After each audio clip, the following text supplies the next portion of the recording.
Spilled some water. Casey spilled some water. Gonna spill all over his computer. Spilled some water. That's gonna suck there. Spilled some water.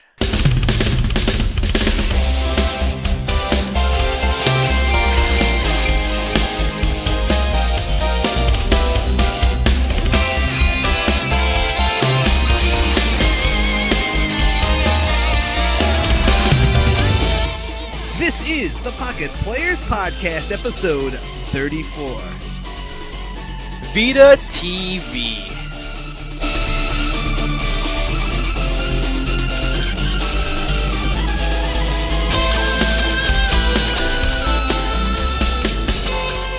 Yes, so welcome everybody once again to the Pocket Players Podcast, the podcast for the portable gamer. I'm Casey. And I'm JV. I'm Yes, introducing you are. myself this time. I'm proud of you. You're all grown up. You Thank you. do your own intros and everything. After so many years, I'm I finally know. an adult. Heard you had some traffic getting home today, huh? Yeah, not surprisingly, I got out of work late, Yeah, I know. and I now know. I'm here. It's okay. It gave me a chance to spend another quality 30 minutes with Amelie watching Teen Mom 3. What? She's So, I heard about this teen mom phenomenon. It's about, pregnant teenagers or something like that? They usually do a show beforehand. I don't know if they did it for this season, but like there's a show called like 18 and Pregnant first. Oh, really? And then that's all leading up. And then once they have the kid, there's another show with the same couples they follow called Teen Mom. And Amelie eats this stuff up. But That's funny. The best part of this show, though, is that it makes me look so good. Like, it makes any any guys out there, make your significant others, get them into this show. It will make you look like the most Casanova, responsible, mature adult out there. Because all the guys on this show are, like, utter douchebags. That's ridiculous. I like that they tailor those moms, or soon-to-be moms, into a new reality show. Yes, they go from one to the next, and So 16 and Pregnant is like middle school or high school, and Teen Mom is college. That's funny. yeah, none of these people are making it to college. No. No, it's only 9 months, so let's say they're 16 and pregnant, they're only maybe 17 by the time Teen Mom starts, so they're still usually in high school, but it's so good. Like one of them's like half the husbands are just like losers and they can't get a job and they don't want to be there, and one of them is like a drug addict and he's borrowing money and he's like obviously going to buy drugs with it, and he goes in with like a $50 bill to like a 7-Eleven that's known to sell drugs, and he comes back with like a beef jerky and $20, and it's like, something happened. That's so stupid. I bought candy. I ate it when I was in there. I was like, no, I think you bought heroin. What's that underneath your nose? It's like white powder. Yeah, but dude, no, seriously, you could just feel how much better you look in your mate's eyes after they watch these people. It's best. It's the best thing for a relationship. Teen Mom, good for relationships everywhere, not for the ones on the show. Right. Come on, you gotta have to watch some stupid, crappy show that. I mean, I don't like the show personally, but I'll watch it just But you have to have something that your significant other watches that. Well, Breaking Bad, that's the biggest That's thing. a good show. It is a good show, but You have to watch something that they don't. it's like trashy. Yeah, well, no, not to say trashy, but just something that you watch that you don't like, but maybe you just kind of tag along with because they're into it. I don't know, most of the things that are shared interests are actually shared interests, so Okay. that's the advantage. Yes. Did you hear about the new Harry Potter movies? I heard about that. Yeah, so Warner Brothers actually went up to J.K. Rowling and told her to make new stories, Harry Potter stories. Mm-hmm. Isn't that crazy? That is pretty crazy. Those books are literally 17 or 18 years old now, right?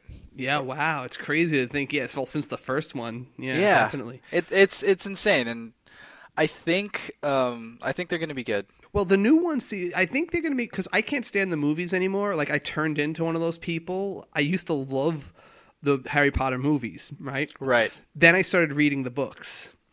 Then Ooh, I got ahead of the movies, in in the terms of books. books. Yeah, right, right. So then I started like maybe like I saw the first three movies and I thought they were great. I was just like totally into them. Then I started reading the books and I read the fourth and the fifth book, and then I saw.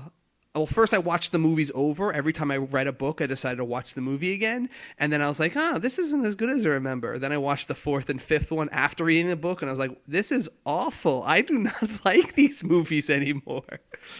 Yeah, but in this case, they're actually going to be making it for the movie. Yes. They're not going to make new Harry Potter books. They're actually going to Right. make She's Harry just writing Potter movies. yeah, screenplay. She's just So, writing a screenplay so that's I think since she's going to be the direct writer or the screenwriter, I think it's going to be good. I'm optimistic about that, Yeah. right? Because you're not going to feel like it's these huge books being force fed into Yeah. a smaller It's not going to package. seem like there's anything missing. There's not going to be anything cut out. It's made for the movie media, so Right. And it's supposed to be based on like that book, like the, mythical monsters and where to find them, the book that you study in the monster class. It's supposed to be about the guy who wrote that book, I believe. really. Yeah, and like him, I don't know, whatever monsters he encountered trying to make it. So I think that's like who the basis of the story is. I like that. That's good. You That's can a good place. it'll explore the Harry Potter world more.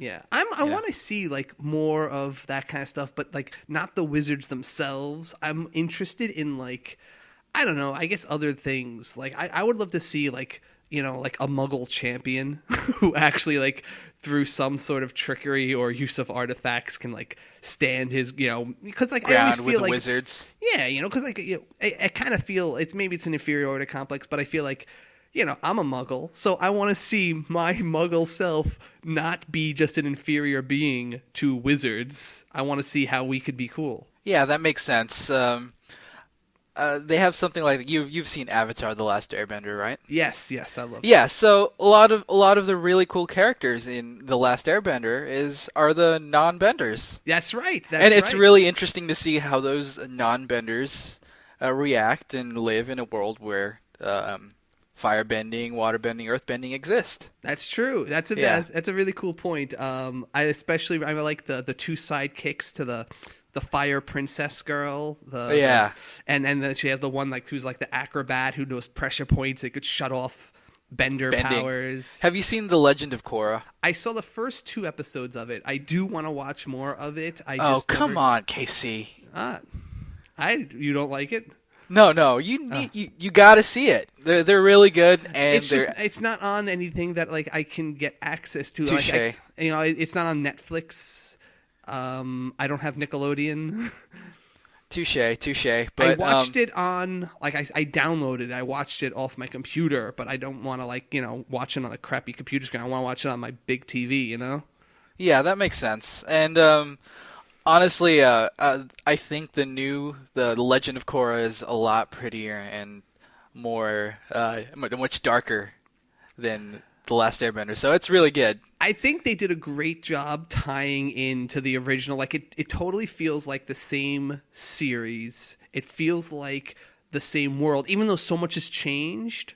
But they just tied in enough. Like they took enough time between the stories, with like it's in the future. So like obviously it's like since she's the next Avatar, obviously at this point in time Aang is passed on, but he has like kids and grandkids, and they're like reminiscent of him, but they're still their own people.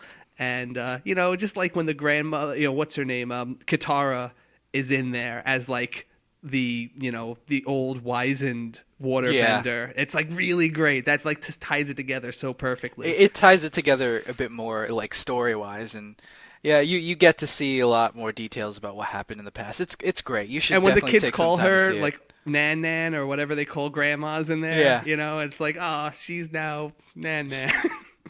she's now that lady. Yeah. It's so good.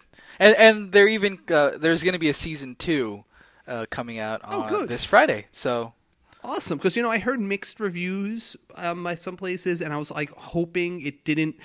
I was hoping it did well enough that they would continue the storyline, even though it took me a long time to watch all of Last Airbender. Like, eventually it got on like Netflix and I watched it that way. I'm going to watch all of Chorus. Even though I'm not watching it now, I want it to do well so they make more of it. Yeah, it's great. It's great. It's confirmed to have 2 extra seasons, so Oh, great, look great. forward to that. But anyway, this is a handheld gaming podcast. We have a huge, huge show today. Oh yeah, it's My jam God. packed. We better dive right into stuff because Yeah, let's just go. Let's just go for it. Jeez, oh, what are you playing? Are you playing I anything guess interesting?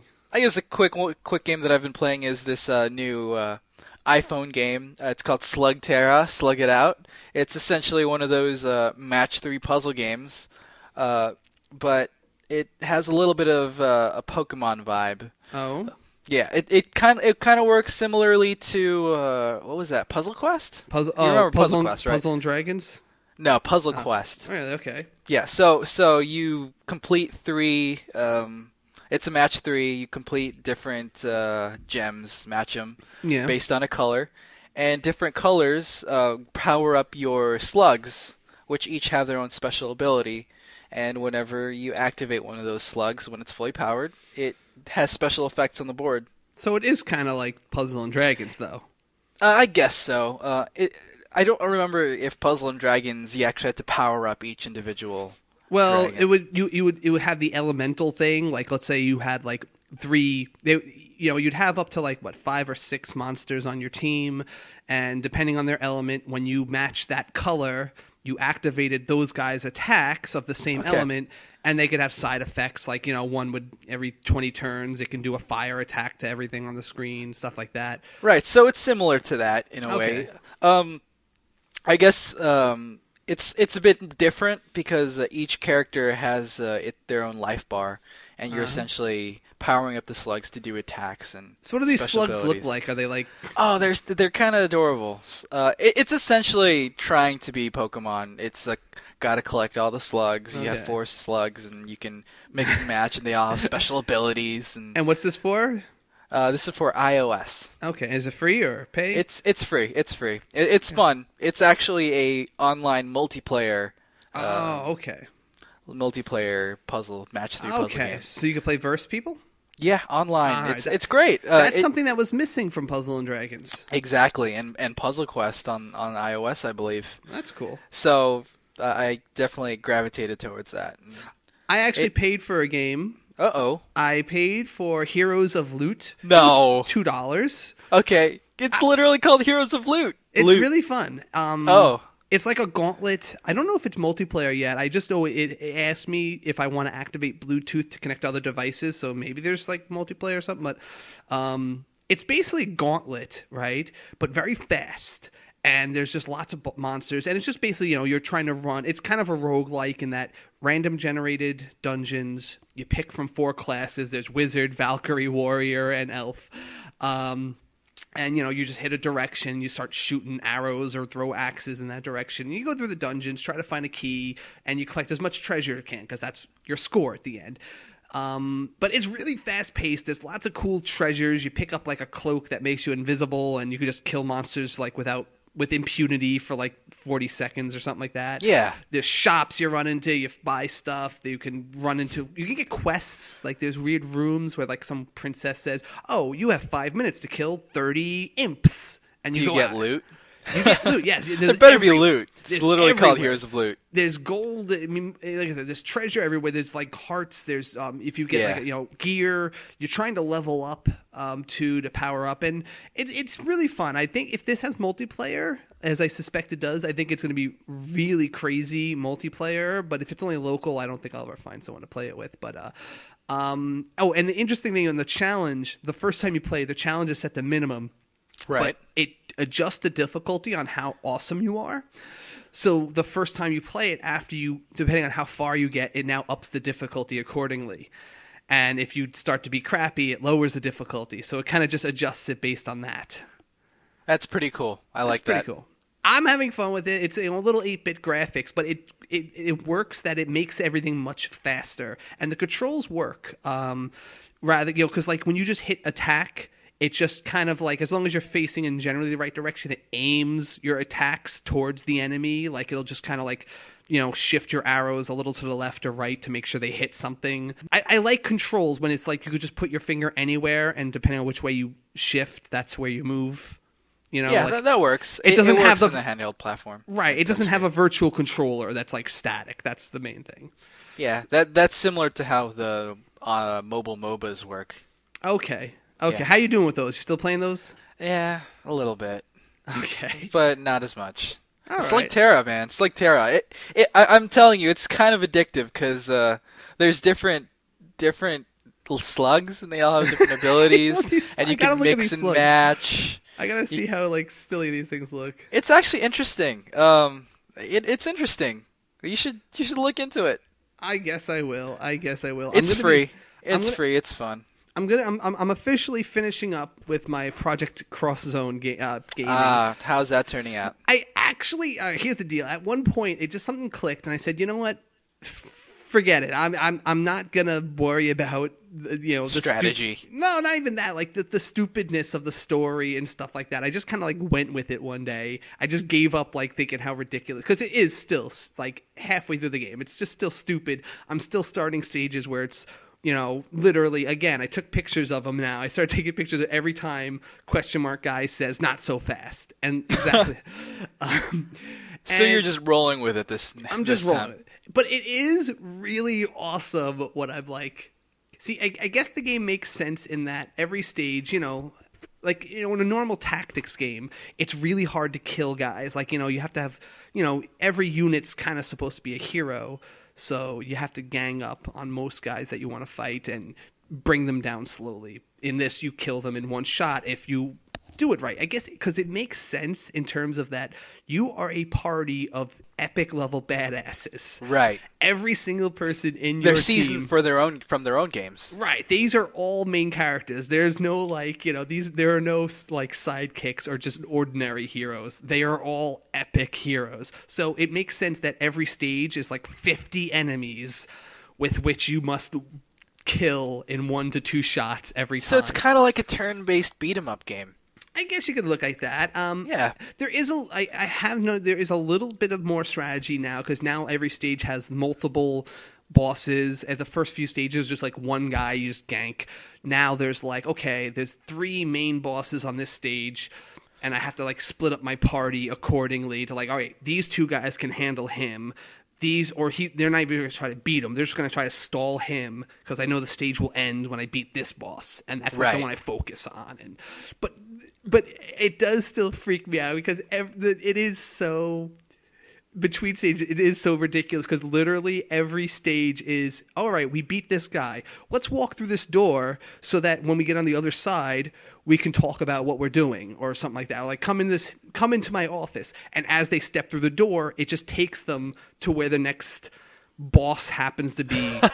It's just the most convenient teleport. So it's coincidental. Yeah, and I don't even know how the bad guys know we're going there. Like, because the bad guys always show up to, like, ambush us.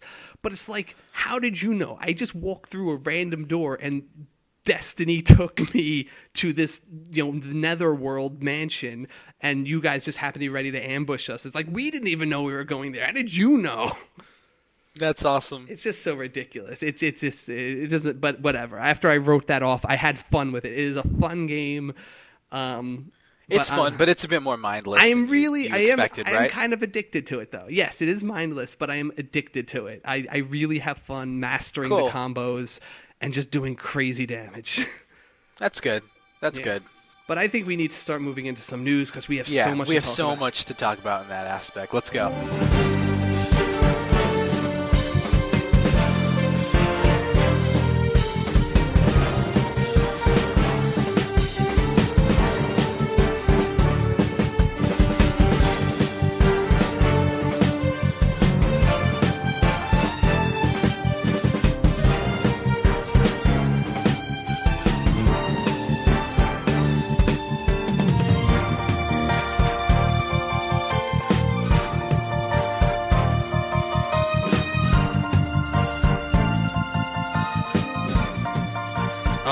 So, on to Sony news. Now, the first thing we're going to talk about, we're not going to go into this in depth, is that they announced at Sony's press conference at the Tokyo Game Show, a lot of announcements, but the big one was the announcement of Vita TV. Yeah. But that is our main topic, so we're going to save that for the end. Yeah, so not only did they actually announce the Vita TV, they also announced a redesigned Vita. Yes. Yeah. It's actually like 20% thinner, 15% lighter. I think it's a 5-inch LCD display. Which is noticeably bigger if you compare them to each other. Yeah. Who thought that the Vita would actually get even bigger in screen size, right? I know. And it looks like, I mean, that makes the whole thing a bit bigger, too. Yeah. They're essentially pulling a 3DS XL before the Vita, which is interesting. Yeah, look at that. You see that comparison photo I linked to in the notes there? Oh, yeah. It's noticeably bigger, and I don't know how, because I'm already so impressed with how big the Vita screen is. Like, to get a bigger screen, holy Moses! Now it is an LCD display, so I don't know how good of quality the colors are going to be. Okay, but we'll see. They do look a little less rich in this comparison screen here. Like, it does look less deep of a color, less vivid, right? Yeah. Yeah, so generally LCD screens aren't as vivid as OLED screens, but we'll see. Okay. It's going to come built in with a 1 gig memory card. Cool. 6-hour battery life. How much I guess I get about 4 hours. Yeah, I get about 4 or 5 hours on mine. Okay, so that's pretty good. I mean, I don't really have a problem with battery life, but I'm always by an outlet. But you know what? A 50% boost in battery life? Why not? Yeah. Why not? That's the number one concern a lot of people have. And it comes in so many colors. I actually saw the colors, and I've always been the type of person that purchased the black console. Yeah, no, I don't want a pink one. Yeah, which is one of the... but it's cool that they're adding more options now to the Vita. Right. There were a lot of colors over time for the PSP, so and this is catching up. It looks like it costs about $190 converted, well, at least, you know, the yen conversion. It's only slated right now for Japan October 10th, but almost $200. I mean, how much was the Vita when it first came out? That was about $249, $299. And you still had to buy the memory card. Yeah. So I mean, this one's coming with a 1 gig memory card, which is almost literally nothing. So yeah, it really is. Yeah, they're probably gonna make up the money in the memory card. I mean, it's still the biggest bane. Everybody talks about it. They say, like, no matter what you do, if those memory cards are a deal breaker for a lot of people.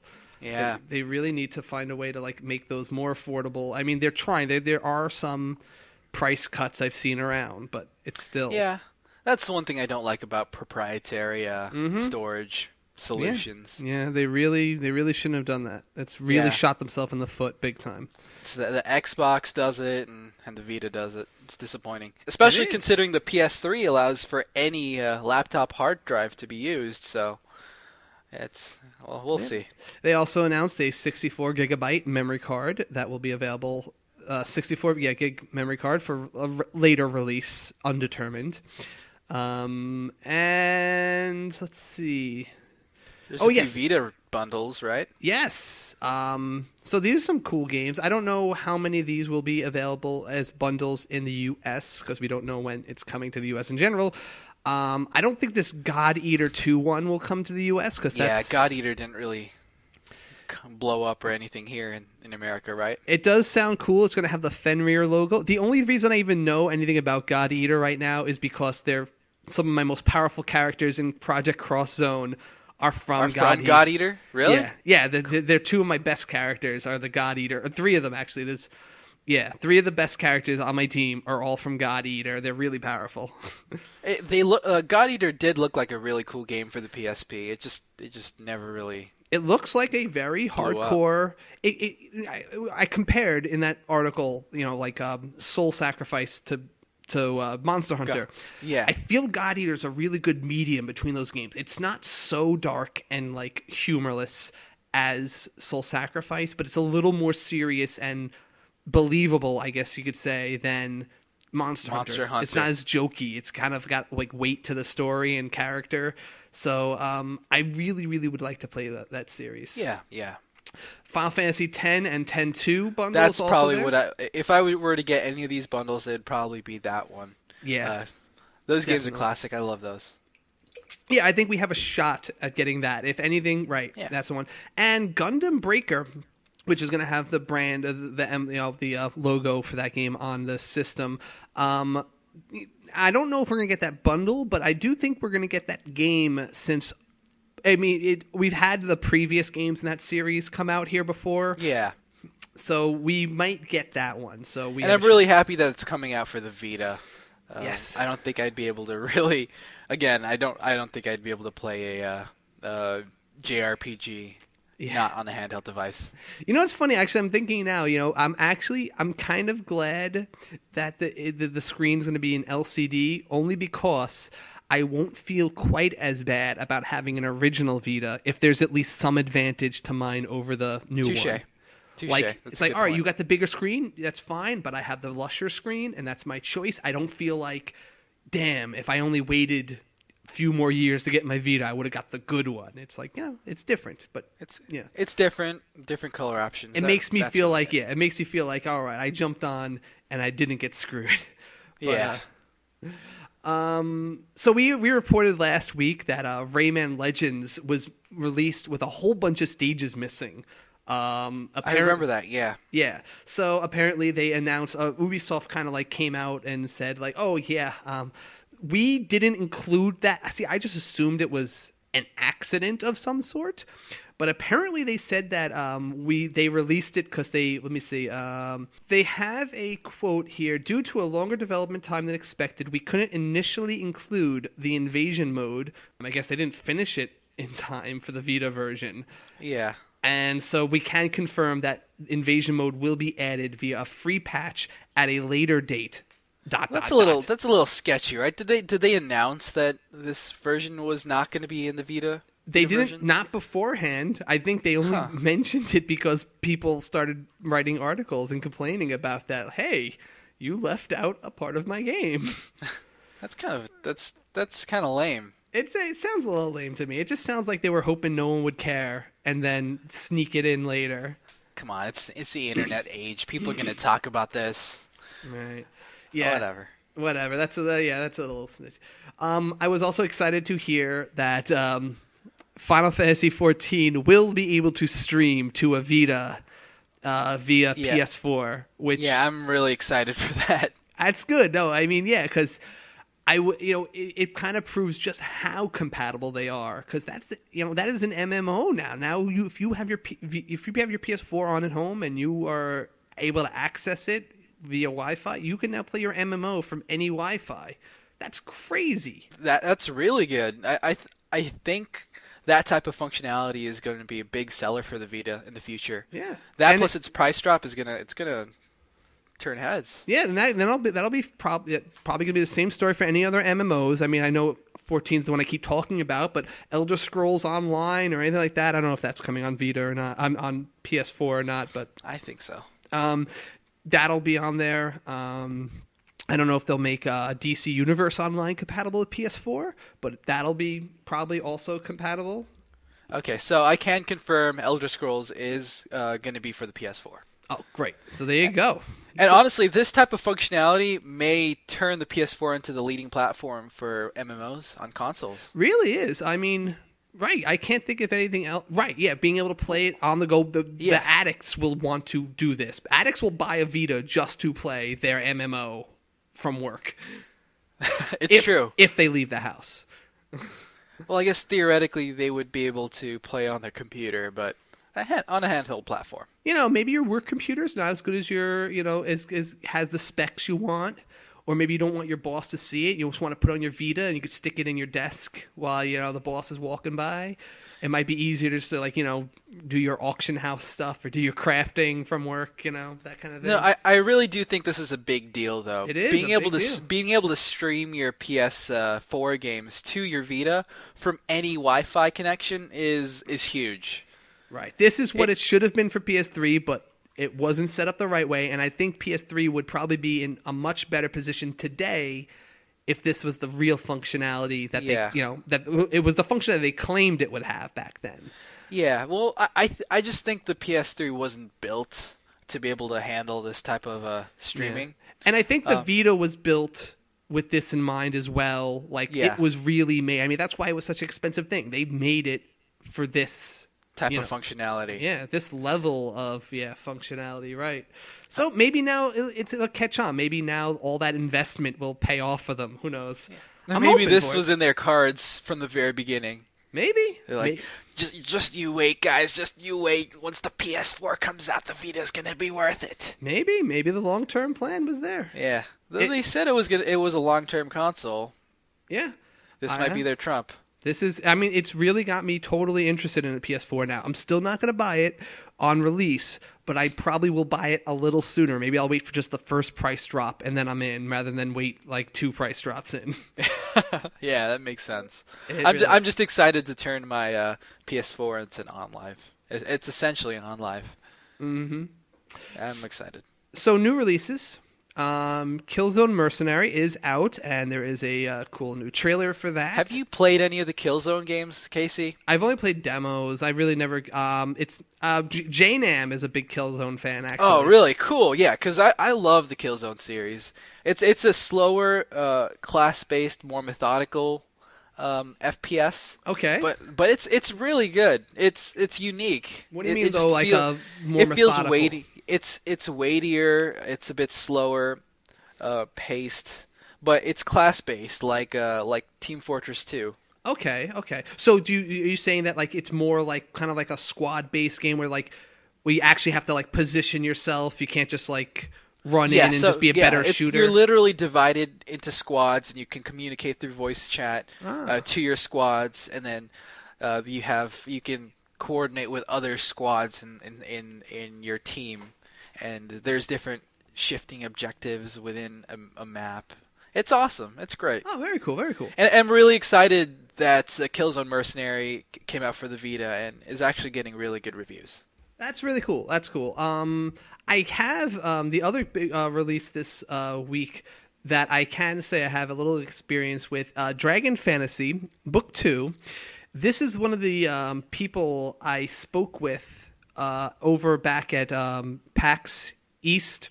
Right. The indie developers. See, this is kind of cool. He's finally gotten, now that this is out, you can kind of see what he's doing with this series. The first game was an 8-bit RPG that kind of had, it had a little tongue in cheek. It was just your basic kind of like RPG that you could play on your Vita. I think it's also PlayStation Mobile, but don't quote me on that.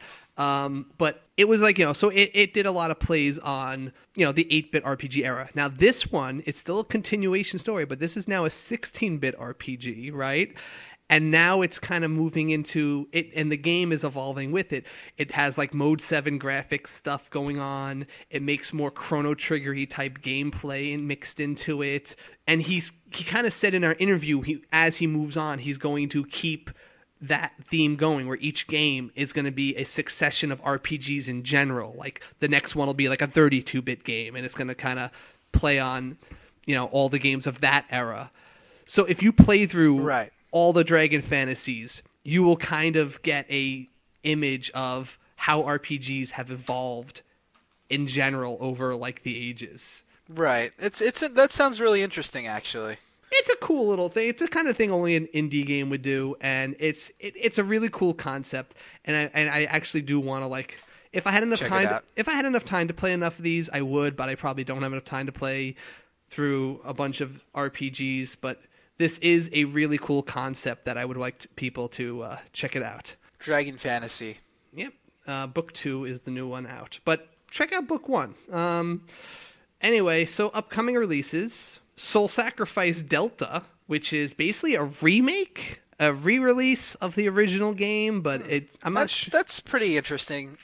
They're doing a re-release of the same game on the same handheld console. Right. I don't know if this will ever bother coming here. It kind of feel like it's similar to... it's kind of like what Monster Hunter does, right? I guess so, yeah. I guess it is true that it's what Monster Hunter does. And the other Monster Hunter-like game on Vita, Ragnarok Odyssey. There you go. Ragnarok Odyssey made another version that they released that they just... Why do they do that? Why do they release these different versions of the same game within a year of each other. I don't know. For profit, probably. Yeah, other than that, but I don't know why people buy it. I mean, I guess it's kind of similar to how there's constantly new versions of fighting games being released. Yeah, I guess. Still, I mean, I guess I still don't click with those either, but whatever. I mean, people buy it, so they must just want those works. So anyway, it's an updated re-release of the original.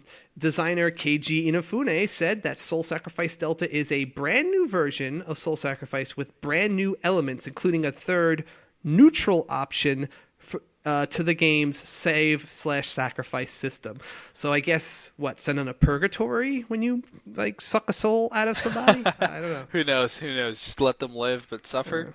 God, that's horrible. So that'll be coming out March of next year. Yeah, so apparently there's this thing called Phantasy Star Nova coming next year. It's an offline based game set in the Phantasy Star Online 2 universe. Well, what do you think about that? It's offline. I mean, I played the other Phantasy Stars actually on PSP. Yeah, those are fun. It was okay. I mean, in lieu of an actually dedicated Phantasy Star Online game, it was pretty fun. It made me just feel like I wish I was playing this online. I wish I was playing with other people. Hell, I even bought Good Guy Tom a copy of the game for a birthday, hoping we would play it multiplayer, because back then we took the same train to work every day. Did you end up playing multiplayer? Never once. Good Guy Tom. But he's a good guy, though. He's a good guy. But yeah, I mean, I don't know if this does come to America. I'm gonna be. Is it confirmed? Do you know if it's confirmed to come to America? No, not confirmed to come to America yet. If it does, I'm just gonna be angry because it's just gonna be like, all right, so I get this crappy version of the game that I want to play, but not Phantasy Star Online 2. Right. I still don't know why that's not coming here. It's still literally the last thing they said was, oh, it's been delayed, and they've never said anything else. They've never said it's canceled. Never said they're not bringing it out. I could have sworn it was supposed to come out sometime later last year. Yeah, it was, and then they just said, oh, delayed. We're not saying anything else. Lame. Yeah. Damn you, Capcom. I look at the art, I look at people playing it, and I want to be there. I want to be playing that game. Would you prefer to play Phantasy Star Online 2 over Final Fantasy 14? On my Vita? Yes. I think I might on my Vita because it is a game that just built for it. It feels a little more built for it. It probably would because the controls. I mean, it's a more actiony game. Well, the controls are built for the console. Well, they're built for a console and PC. Yeah, the controller. Well, they're built for PC and Vita. It's not built for PS3. You know what I'm saying? Right. Now, I'm talking about Final Fantasy 14. That was built with a controller in mind. That was built, but it might be easy to translate. It probably would be easy to translate. I don't know. I just feel like it's more of an because in Phantasy Star games, you don't really have a huge world to explore, which is awesome. Yeah. But it is more of a consolidated area. You're in a lobby kind of thing, and you could run around, you hang out, and then when you go to fight, it's always an instanced area. You won't run into, other players by accident while you're fighting a monster. I think that suits the mobile platform better. I think it's something that it probably couldn't handle running into 100 extra characters in the field like, a console game can. Right. But I don't know. That's just me. I think that for a mobile game, it is a more adapted type of MMO. I think, ultimately, I think this announcement for Phantasy Star Nova is a little disappointing as a whole. Yeah. I don't know. I don't think that series is that suited to the one player anymore. And I don't like that it's become just another... I feel like it's just another Monster Hunter type game. Phantasy Star was something different. It was more of an RPG-ish kind of game. But we'll see. Yeah. I would like to see it go back to a little bit more of its RPG roots. That makes sense. Dynasty Warriors Gundam coming to Vita and PS3. It's a Gundam! December 19th in Japan. Other games in the series did come to the US. Dynasty Warriors, God. Yeah. The funny thing is, even though this is Gundam, my friend Boots... who was the biggest Gundam fan I ever... not Gundam. He was the biggest Dynasty Warrior fan. Played every single iteration of the game. Except the Gundam ones? No, he played the Gundam ones. Okay. He played Dynasty. He played Samurai Warriors. He played every single one of the 50 different Dynasty Warriors. He always said, though, whenever he played like the Gundam ones or he played the Samurai Wars, you'd think it would be any different. It feels like the exact same game. It is, but he still bought them and he still loved them. He said, "There's nothing wrong with that. I mean, that's what I want." But you'd think it would be different because it's Gundams.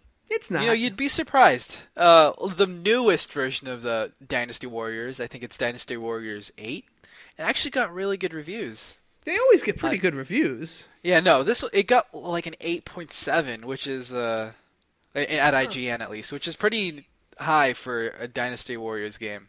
Oh wow! So they must have done something different. Yeah, they must have done something different in that one iteration, but we'll see what happens in the future in that franchise.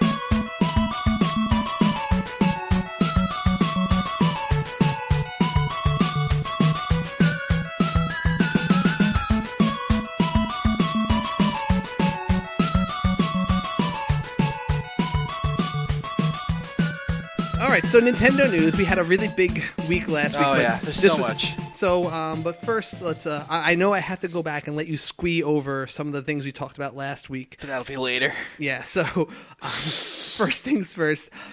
Street Pass, the relay point system, where they. We mentioned a few weeks back how Nintendo to help people get more Street Passes. Basically, the relay points would register any 3DS that walked by it, and then you could effectively street pass someone as long as you went by the same point as them within like 30 minutes or so. So apparently they haven't been working as intended in the US. It's been working elsewhere though. So there's supposed to be a software update that's going to make them work better. So make sure if you're trying to use this, get the latest firmware. But this is a big deal because apparently they sold $4 million worth of the Street Pass crazy. Games. Yeah. Who knew something like that would sell so quickly and so much? Really? So that's pretty big. So that definitely, they definitely want to get that Street Pass thing working so people can use it.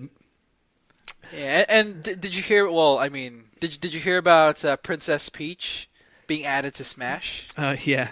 One more of the characters we knew. They're really just milking the announcements for that. They did the same thing for Brawl.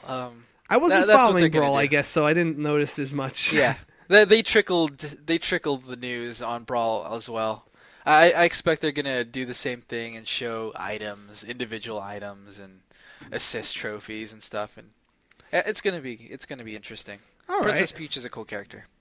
Oh, actually, one of the cool news that I put down here in the new release section, but it's so they had a Monster Hunter 4 Direct last week.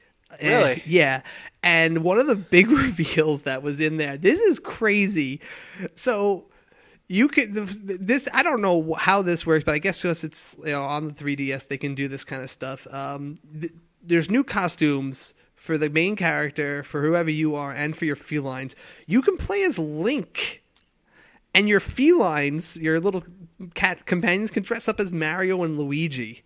Wait, you can play as Link in Monster Hunter? Yes. And that's awesome! And you could be using the bow or the sword and shield. I don't know if other weapons are also compatible, but they showed in this trailer here Link running around slaying monsters in Monster Hunter with both of those weapons, and a Mario and Luigi costumed cat people fighting alongside him. That's pretty cool. I know they've been doing a few of these little Easter eggs on their newly released games. Yeah, they did something like that. Never something that noticeable before. Like, I know I think they added like costumes to the Wii U version of Tekken. Oh yes. The Mario costumes. They also had the Lost Planet in Monster Hunter. They had a thing where like you can get the Monster Hunter, you get your Rathalos armor in Lost planet, and vice versa. You get like their armor in one of those Yeah, Monster Hunter games. and in Metal Gear Solid Peace Walker, you would be able to fight one of the monsters from Monster Hunter with Okay. Snake. See, that's kind of cool, but like it's just not quite as iconic as doing this. This is the kind of thing that like I guess is one of the biggest advantages of switching to the Nintendo is that they can do something really crazy like this. Yeah, I agree. That's gonna definitely catch some eyes. So whatever, sounds like a really fun thing. You've heard about the Theatrhythm Final Fantasy curtain call game, right? We mentioned that it was trademarked last week. Yeah. So apparently a few screens were actually released in the Jump magazine. Oh, And very cool. apparently, yeah, it's announced it has over 200 songs, including tracks from Final Fantasy 14 and the new Final Fantasy 13 Lightning Returns. That's cool. Yeah, I couldn't really attest to how the quality of the songs in Final Fantasy 14. Are they any good? Oh no, they're great. Really? They're really like they all feel like Final Fantasy songs, but they kind of like um I don't know if they pick the right songs like but they all have a certain charm to them that Yeah. feels like almost tricks you into thinking it's like a Final Fantasy song from like way back in the day but just modernized. I don't know. It's kind of cool. That's good. So it keeps the spirit of the old games, but it's Yes. actually a new song. Right. What I'm most excited about is multiplayer versus battle mode. Yeah, that's got to be cool. Like Yeah, actually no, using yeah. your party, like the party dynamics and like putting them against other players. Yeah, I love versus rhythm games, so this is going to be awesome. Well, yeah, I'm if kind of excited. if it's versus and also like I wonder if they have like a leveling system where like if you're lower level than your opponent, or will there be like a level cap so that like Yeah. or they're not going to use the party system at all? Because I think that would be a great thing. Not I think just, it'd be cool if you can mix and match your classes within your party and pit that against your opponents. yeah, And you like, can utilize their spells based on how well you do in the song. I don't know. yeah, no, and It's going to be great. and if they have offensive abilities, not just the ones like that you get to take advantage of, like all right, now when I cast lit 2, it makes his like dots smaller to touch or something, or maybe it like makes his notes go a little wavy, like some way to Yeah. screw with their side of the screen. Yeah, I agree. That would be great. Yeah, that looks really fun. And It's we're gonna probably going to get it here. ship in Japan next spring. We're definitely gonna get this game since the first one was really popular here, and all the DLC sold pretty well too. Yeah. So I'm definitely gonna be looking forward to that one. Some new releases this week. The only ones of note was on eShop, the Tecmo Bowl, which was an old football game that I loved Yeah. back in NES days. Or Never played it. it's really old, really kind of silly, but it was a fun game. And there's a demo available for Etrian Odyssey Untold, The Millennium Girl. If you've ever been interested in the Etrian Odysseys, give it a try on this downloadable demo. Go check that out. Pokemon Center. Pokemon Center. All Okay, right. so Go yeah, ahead. just give me a quick second. I'm not gonna go over what you guys said earlier, but oh my god, Pokemon Bank, Pokemon Transporter, oh my god, Mega Evolutions for the starters, crazy! So you're not you're not that excited about it. No, are you serious? It's so amazing. Like, I'm speechless. Who knew? I did. Okay. I did not expect. Breathe. I did not expect for the original starters to get a Mega Evolution, since they're kind of sacred territory, you know. Mm-hmm. Like they're so the Charizard, Blastoise, Venusaur are so iconic now. They might get a bit of backlash if they touch them.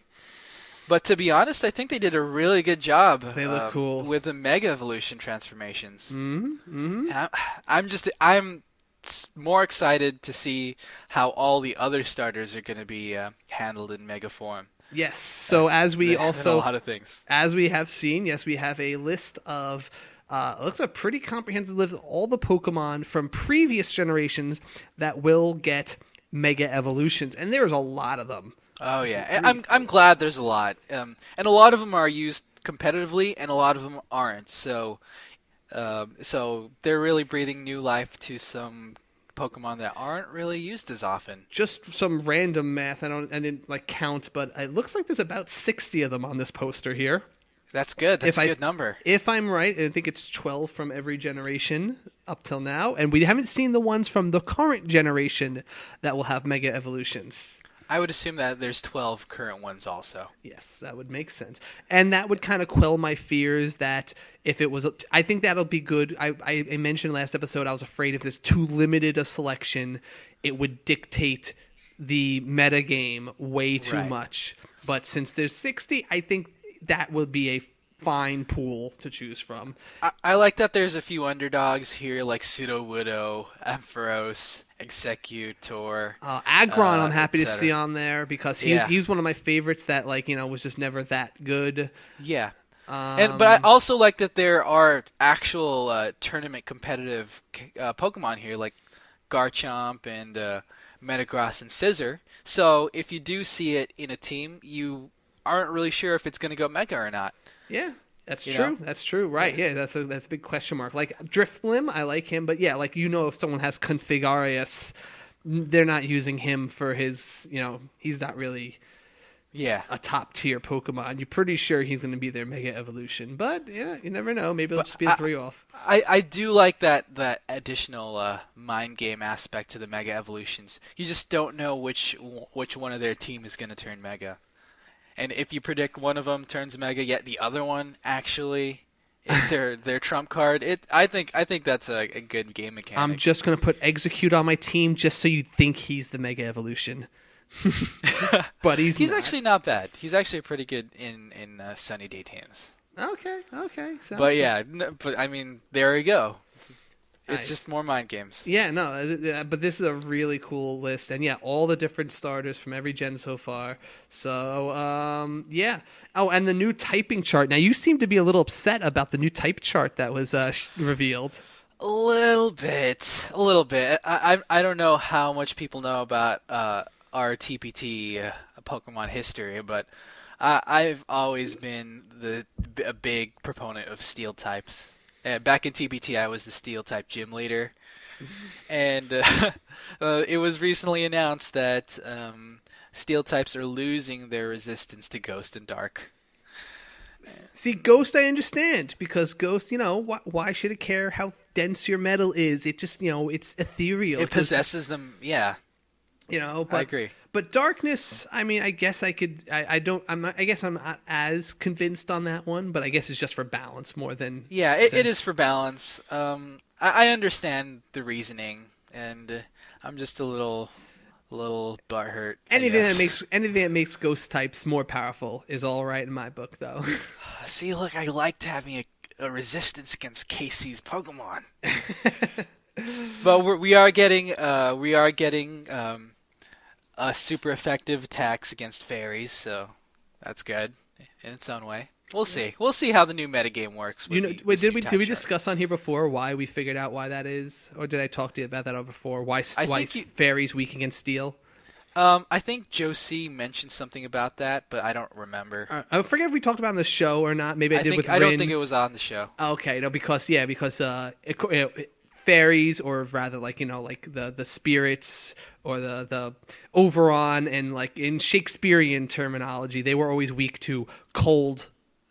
Cold iron, I think it was called, was the metal Yeah. that was like their weakness, and so steel would kind of take the place of that in the Pokemon universe, which was the with the weakness of all the magical creatures in the Shakespearean Steel. story. Yeah, so steel. That's So awesome. that is kind of cool how they kind of tied that in there. If I already mentioned that before, guys, I apologize for making you hear me blather on something again. It's not that big a deal.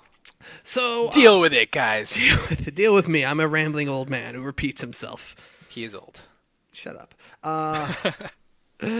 Okay, so what do you think about Mewtwo Y? Okay, so apparently they announced that Omega Mewtwo will have X. two Mega forms. Yes.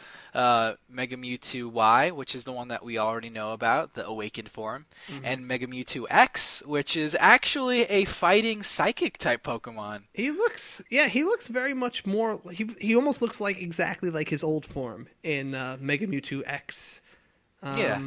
He looks like he's been to the gym, He- did a bit of muscle building.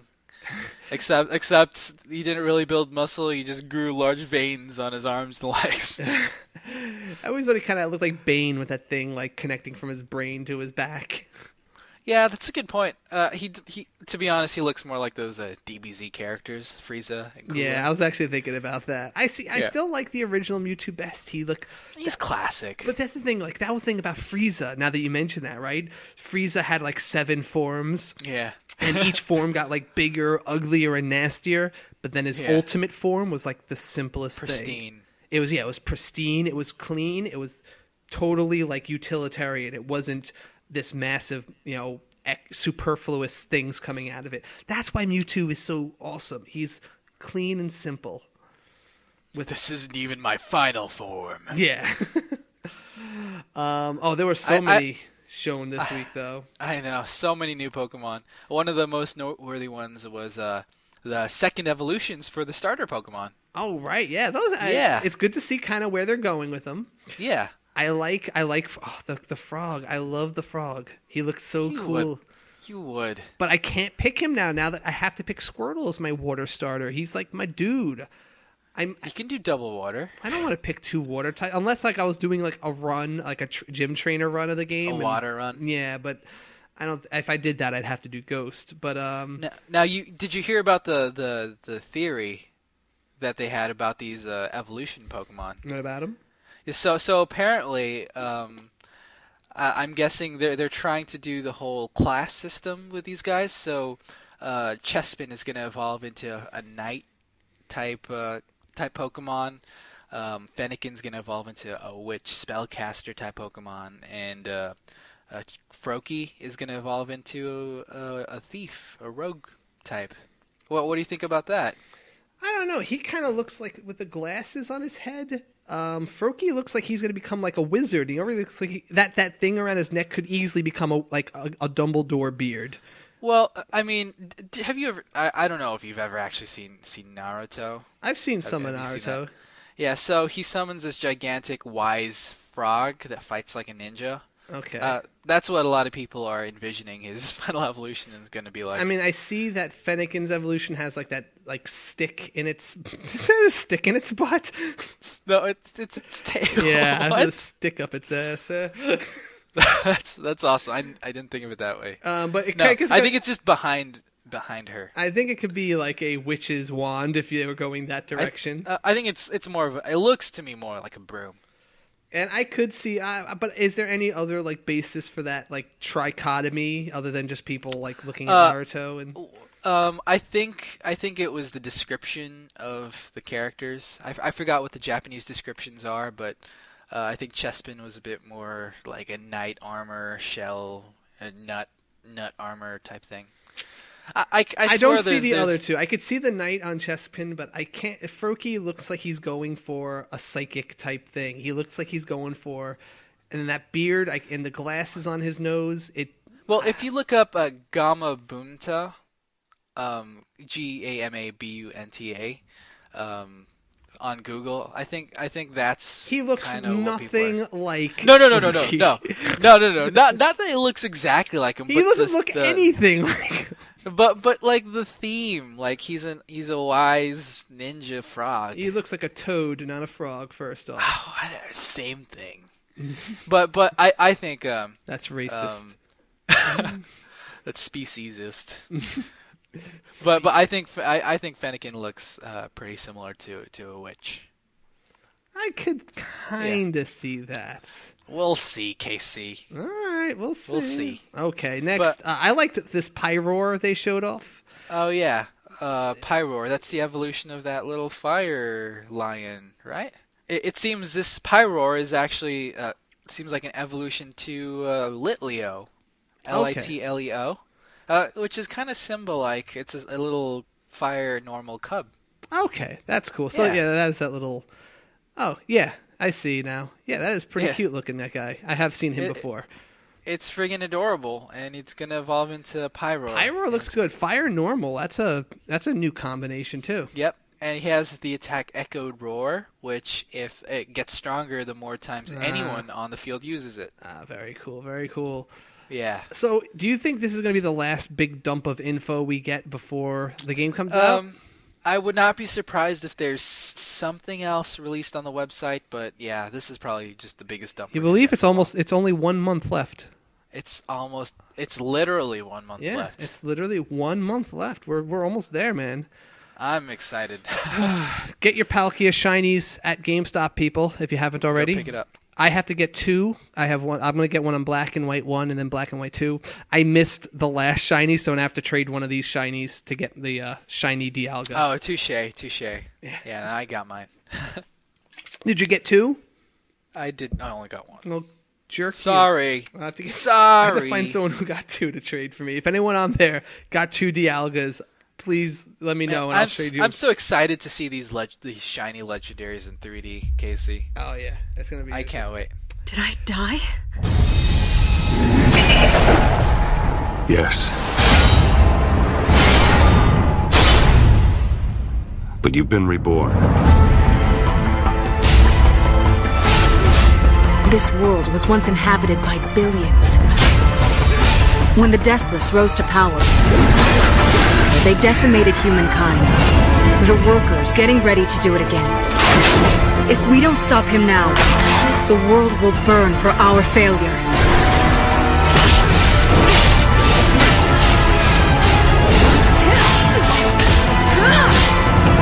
Worker, I will destroy you.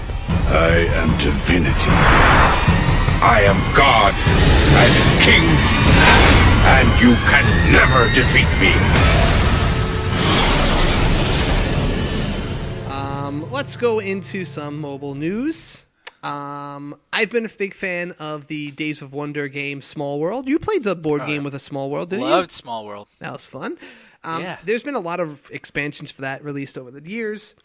And so they finally, this is a little overdue, but they're calling it Small World 2, even though it's really just an expansion of Small World. They're finally adding a bunch of features to this board game on iPhone and Android that I think it needed. It goes up to 5 players now. You can now finally play it online in asynchronous battles. You can go ranked matches if you want. There's 20 new races to play as. The way the game always worked was it basically randomly mixes races and traits. Like you could have like underground dwarves, or you could have peace-loving trolls, things like that. And you have to pick what race combination you want to be, and then you go and you do the strategy game with them, and you change your race every so often. But it's really fun the way each of the two aspects intermingle for your strategy. Anyway, if you own Small World 1, you can get this expansion for free as a free download. And if you don't, the game now costs $10, but it is a pretty good board game, and I think with that kind of playability, it's kind of worth it. I paid $10 for Carcassonne, and I play that game all the damn time. Yeah, my favorite games on the mobile platform are the portable board games. So yeah, I'm glad they added online play and asynchronous play. You'll get That's what I feel was missing from Small World. Yeah, you'll get a lot of playability out of it. I know it seems like a lot, but there's very few games you can get this much playability, and you can play with other people. Think the real board games cost $50 usually. So okay, so I just saw the trailer for this was released today. It's really cool looking. Final Fantasy Agato, which was announced for iOS and Android. This looks to be like not just like another. So it's a free-to-play RPG, but it does not look like any other RPG I've seen on any of these platforms. It looks like it could be a console RPG. Legitimate. Looking at it, kind of reminds me of Chaos Rings. It's better. No, it looks more than that. Chaos Rings just kind of it looked like it was still on the platform, but it looked like a really good iOS RPG. This looks like a legitimate console RPG. It's got really lots of stuff going on the screen. It looks like it has some real-time battle elements to it.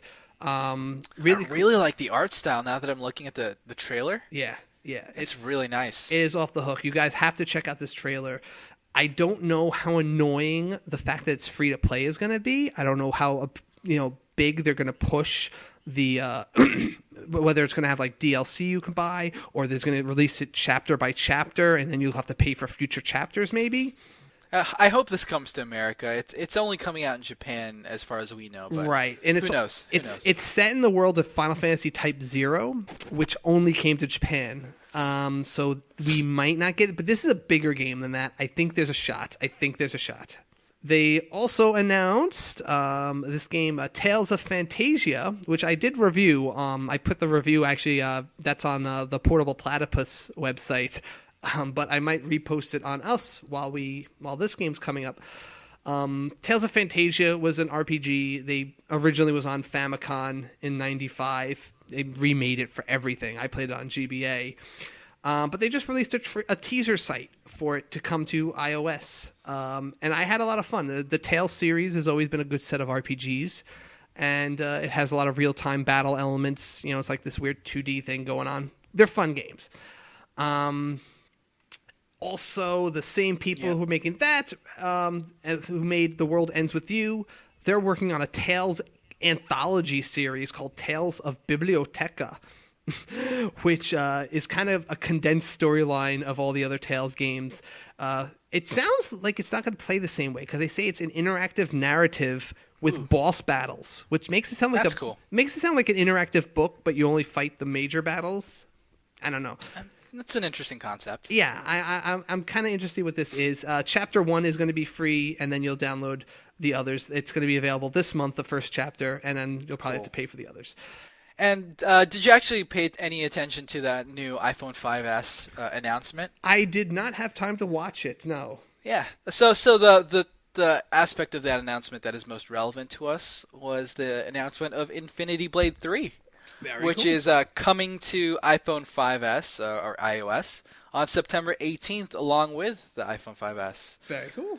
It looks crazy good. The graphics are amazing. Everything is being rendered in real time, taking advantage of the 64-bit A7 hardware of the iPhone 5S. Do you know if it's going to be available on an older model, or is that like only capable? I don't know. I'm not too sure if it's available for the older iPhone models, but it looks like it's taking full advantage of the new iPhone, the 5S hardware. So wow. I'm excited. Apparently, you can play as 2 characters. There's 8 worlds in the game, and each of the worlds are bigger than the entire first game. Yowza! That's free. That's crazy. It looks good. I'm not gonna upgrade my iPhone 5 for it, but that does look so good. if I can't play it on my iPhone 5, then I won't play it. But it's a gorgeous game. Yeah, that looks crazy. Awesome. Yeah.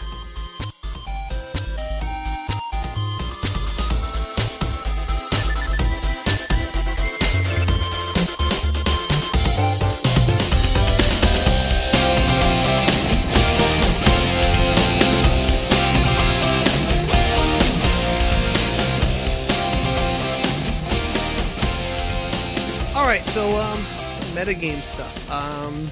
If you have not heard, I've also made the announcement on the website. I will be at New York Comic Con as one of the hosts in the presentation on Nintendo Communities, Street Pass, Pokemon, and Beyond on October 12th, 5:30 to 6:30 p.m. at room 1A10.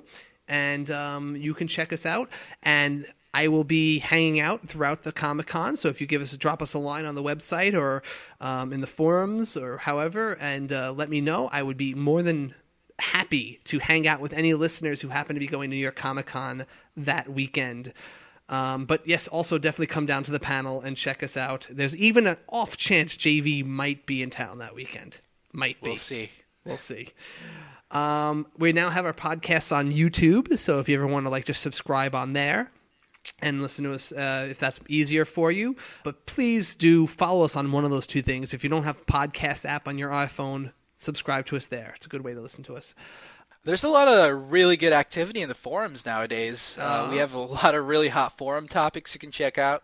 We're talking about the Vita TV. Mm-hmm. We're talking about the Pokemon Direct that came out last week. And we're talking about Nintendo.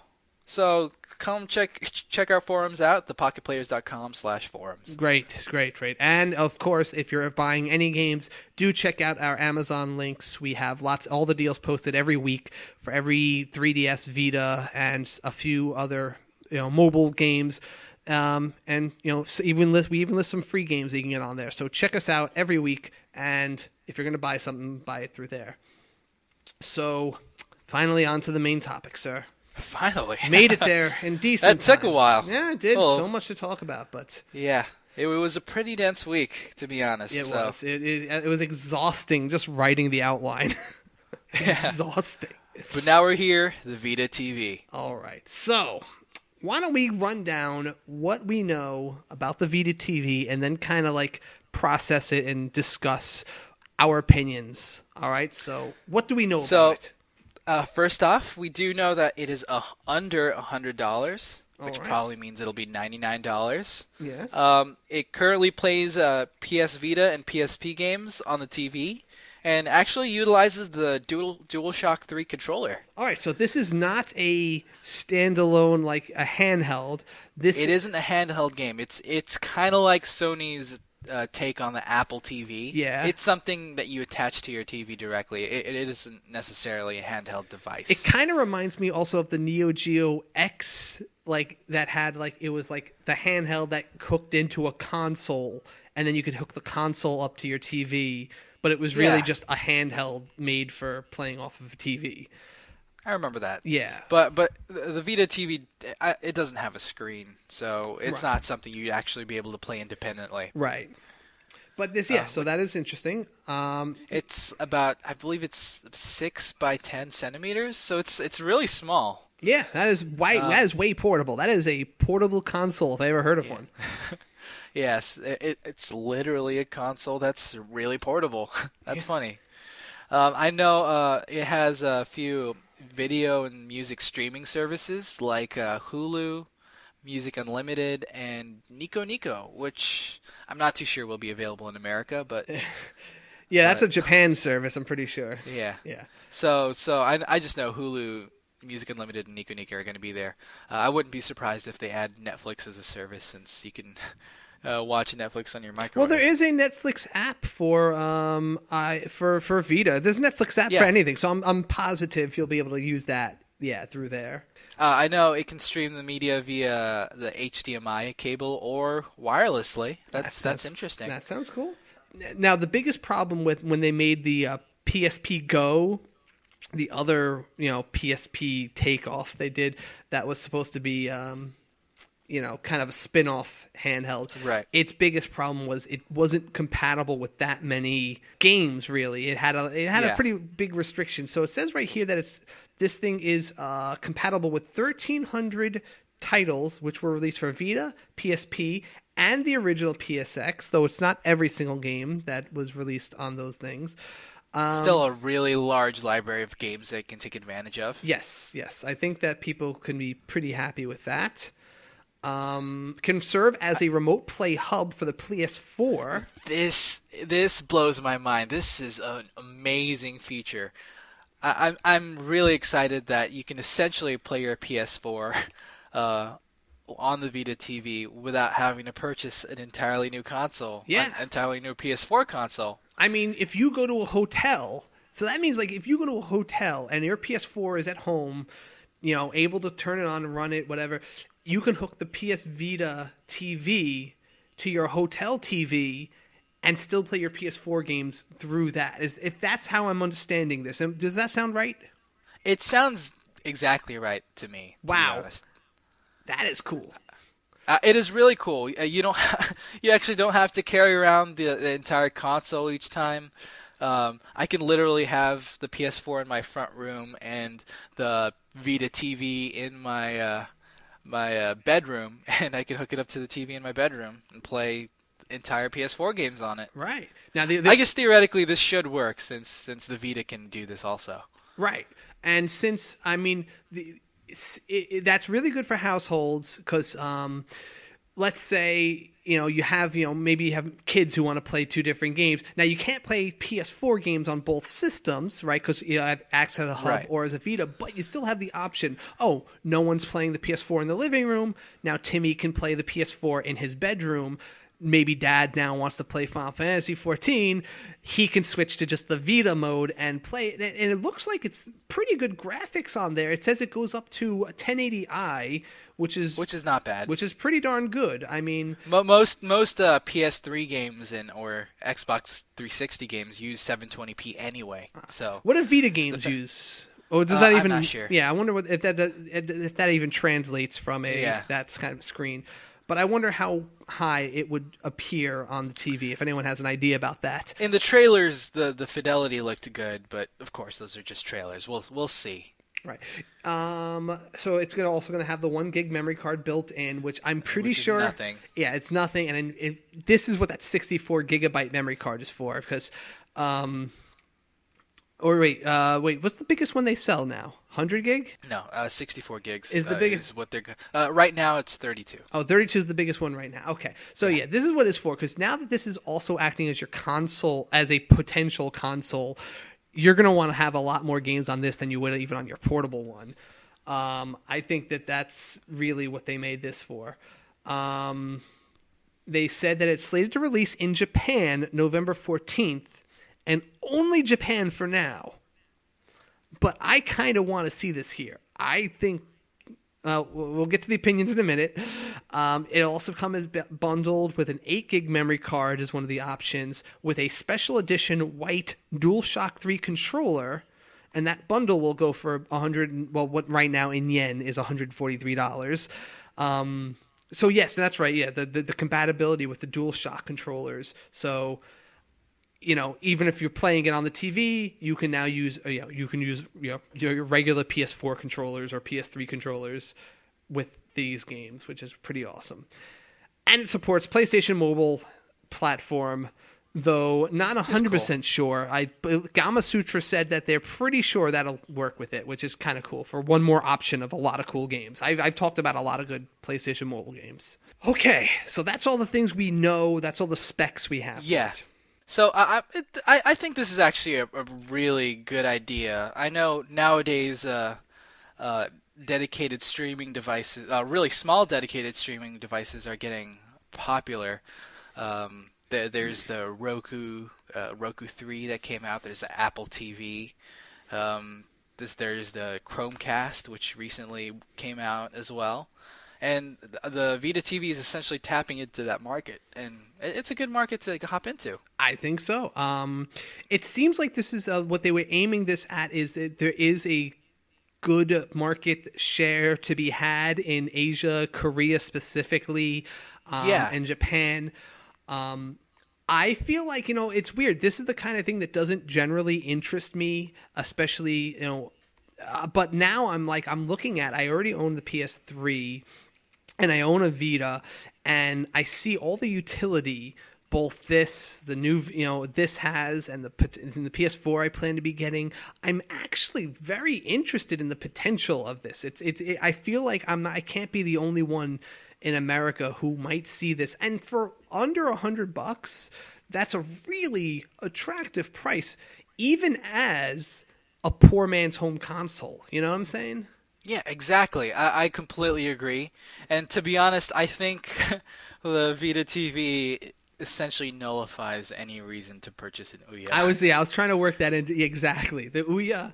I mean, the Ouya still stands as like the best. What's it called? Like emulator for like a lazy man's emulator for piracy's sake. Right. But this seems like the cheapest way to just have a home console of decent selection and power, which I wonder how online will work with this. Will it be able to connect as easily to Wi-Fi? I'm assuming it will. I'm pretty sure it will connect to just like a Vita would. So I don't expect there to be issues with that. I would love to play some like Ragnarok Odyssey or whatever that online. Like that. I don't know how much market penetration the Apple TV or the Roku has in the Asian markets, but I can definitely see this taking off in Asia. I really can't say I don't understand Asian markets. I don't understand Asian people. I'm not saying anything wrong. Yeah, I just don't have the same mentality as they do in shopping. In the, like, Right, touche. I just don't. I can never pretend to even like predict how they are going to react. They just have a very different outlook on this sort of stuff than me. And you know what? Honestly, the fact that I'm kind of excited and like this almost bodes very poorly for the Vita, for the Vita TV, because so many times I'm like, no, that is a stupid idea. I don't think this is a good thing. Bam, it explodes in China. Korea loves it. Japan, it's the #1 thing. And I thought it was stupid. But in this case, maybe it might be the I think it's a good idea. It might not come to America at all, but if it does, I think it has a pretty decent shot at competing with the Roku or the Apple TV, those types of things. Especially considering how well it integrates into the PlayStation platform. Yeah, already. It really does sell me on, because like this is the thing. This is the thing that like. The reason Apple TV and Apple products in general sell is because they don't just sell you on a device. They sell you on the Apple suite. Integration. Yeah, the integration. You get an iPhone, all of a sudden you want a Mac because of the way it integrates. You get the Apple TV because it all works with all your computers now. And, it just takes over. You now have an Apple, system of devices. Yeah. PlayStation has really been very like it feels like it's starting to come together like that. It's really exciting, and if one person essentially purchases one of their products, they already have an automated incentive to purchase the other ones. It's a great system to follow. It's what Apple does. I'm so used to Sony making horrible decisions that I totally didn't see this coming. And maybe there's a chance they just blundered into this. Like I've been very like down on them in the past as being very bad decision makers, and I know I've talked about it in past episodes. But I feel like maybe they snuck up on me, and they've really been building up to this kind of era we're at right now. This this cusp of a new era at least, and yeah, it's all kind of coming together. And if this does sell, if this does, cinch it, I feel like we can see them doing lots of other crazy stuff, the kind of experimental stuff that Nintendo was, kind of known for. Yeah, exactly. And to be honest, we may never see this in the U.S. markets, but I really want it to come. As soon as it comes out, it's something that I know I'm going to pick up. It's the kind of thing like it feels. It's $99. It's not something it's not a huge investment, and it comes with a lot of functionality by itself. Especially considering I already have a Vita, so any purchases that I make on my handheld platform would translate to this as well. I would get this if see, like right now, we don't even have two TVs in my apartment because we generally don't like fight over any of it. Yeah. But if I was living in a house and I had multiple TVs, this thing would totally, I wouldn't even think twice about it. I would totally be buying this just to fill out my house with more places and ways to play the games. And yeah, like I said, it would sell me on the PS4 kind of as well. Do you think though, like, America in general would feel the same way, or do you think like we're just gamers who are kind of into it? I think if they release it sometime soon, this can really pick up. If they ride on the momentum of the PS4, a lot of people are excited for that console. If they release this in this very close time frame, I would not be surprised if this takes off here. I know the Roku 3 especially has a gaming integration in it. You're able to make game apps for it, and the controller is actually built-in controller. Mm-hmm. So the remote control is a built-in controller. So they're trying to tap into that market already. And since the PS Vita already has its own library of games that are actual games, it could work. I'm optimistic for it. Who do you think this is for? Now, who do you think it's for in Asian markets mostly, and who do you think would want to buy it in America? Do you think it's people who already have a Vita or have a PS3 who want to get the PS4? Yeah, I can't really speak to the Asian markets because I'm not sure how prevalent the Apple TV or the Roku or anything like that is over there.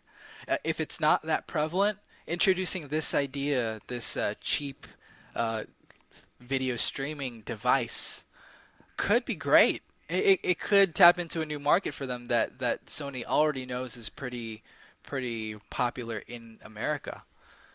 And I know I'm pretty confident a lot of Americans might buy it if because this phenomenon is already kicking off. I think now, do you think though it's going to be people who like are buying the PS4 are going to want this? Do you think it's going to be okay? Because like I feel like that's who it's going to be for. I feel like a lot of people will get this without even buying the Vita itself. I feel like this is going to be exactly. It's going to be a secondary or an either or kind of choice for them. I would love to see it though become like a popular the next Apple TV. Not just like the next like a poor man's console, because you know what, those people are going to be able to play those online games with me that I want to play. Like let's say PS2 does come out. These are people who can now play that, and it increases. The more prevalent this platform is, the more players within the Sony environment, exactly. the more people you can play with. Right. You don't have to have a $250 investment to get into it. Well, now it's $200. That is actually a really good point. This will definitely increase the population of online games or players playing online games on the Vita. Right, because it doesn't have to be mobile now. It can be. It can't. There's going to be a lot more people who, now the 3G, I feel like version of it is like, if it was any use before, is not needed at all, because you're going to have either this thing, which is going to be at home with a Wi-Fi connection, or you're going to have the other one and use that out and about with the Wi-Fi. Yeah. And some people just do not want to play games on a handheld device, so this could be an alternative to get people to buy Vita games. Well, it's like the Super Game Boy. Like I always said, I wanted why there's no Super Game Boy for the 3DS. This is a Super Game Boy for the Vita. For the Vita, this is it's great. I don't know if you can actually plug in your Vita games. Onto the Vita. You can, right? Oh no, yes, it has a slot for Vita games. Yes. So that's great. That's the thing that the perfect. The PSP Go was missing, because they were using those UMD discs, so it would have been huge. Since these are so tiny, they could just fit that in there. And yes, this can put those games in there, so it acts as a Super Game Boy, which is what I want in this generation. I want to play my damn Vita games on the TV when I'm home. And if people purchase the PlayStation Plus, their save files are saved onto the cloud, so it'll transfer over really easily. This is PlayStation Plus is gonna become much more valuable then too. Yeah. And it would even come with the instant game collection games as well. So, I'm excited for this product ultimately. I mean, really, we don't know that much else about it. I mean, there's got to be more we're going to find out as the time goes on. The biggest question, obviously, is going to be whether or not it will ever come to the U.S. And this really makes me wish that Nintendo was doing stuff like this for the 3DS and the Wii U. Right. Now it's feasible for them to do it. They do have the dual screen but they don't have capability already. With the Wii U, they don't have the level of install base that you can rely on to make something like that useful. Yep. Like the Wii U just hasn't caught on as much, and the Wiis themselves, but PS3 is well installed. And even PS4. And PS4 is going to do really well. But even if you don't have PS4, the PS3 kind of compatibility. Oh wait, does this have any compatibility with the PS3? I think so. I mean, I might have just been assuming that, but I don't think they've definitely been focusing on the PS4 stuff. I have to look into how like PS3 friendly. I don't think it directly integrates. And it apparently says there's an announcement that the PS3 titles could actually be headed to the PS Vita TV. Oh wow! Imagine that. Jeez Louise. Playing PS3 games on that thing. And it just looks really cool. It's just a very cool, small. I like the look of it. It's pocketable. It's funny. It looks more pocketable than the PS Vita because it doesn't have the screen. So it's true. It is a pocket system. I don't know if it's going to come out outside of Japan, but I really want it to. If it's region free and has English options, I may import it just to check it out. What is the best thing that you see yourself using this for? What is the number one utilization of this for you? Obviously, it's just going to be day-to-day streaming, watching Netflix and Hulu. Okay, that's cool. In my bed. But the fact that it integrates with a PS4, that's going to be a big thing as well. I think I'd bring this thing in to play my Vita games on like my on the TV at work in my break room, or bring games over like to any TV and just play them when I'm at when I'm at a hotel, when I'm doing a con or something like that. Yeah, exactly. And you could put your movies on there, yeah, like you said. Even if I'm not streaming them, I could put them. Save them on. Yeah, I could like have my other movies I've saved or downloaded on there. It just looks so super convenient. I really, yeah. So we got a lot to look forward to with this. I think we're going to find out more. I don't know if there's anything else we could really say about it other than what we have, but I wonder if they'll come in different colors. It's probably just going to be white or black. Okay. All right. Well, thank you. That was a pretty epic discussion. I think I look forward to future discussions like this. So I think we should wrap things up.